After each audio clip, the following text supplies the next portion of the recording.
Welcome to Fix Your Apps.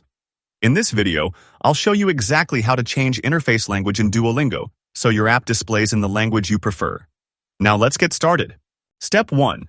Open the Duolingo app on your phone or go to the Duolingo website in your browser. Make sure you're logged into your account. Step 2. Look at the top of the screen for the flag icon. This icon shows which language you're currently learning.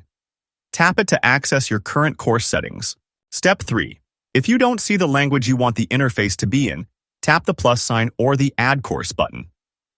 This lets you search for more language options. Step 4. Choose a new base language by selecting the course that teaches a language from the one you want. For example, pick a Spanish course to make the interface appear in Spanish. Step 5. Once you select the new course, Duolingo will automatically switch the app's interface to that language. You can now use the app in your chosen language. Thanks for watching. Don't forget to subscribe to Fix Your Apps for more helpful tips.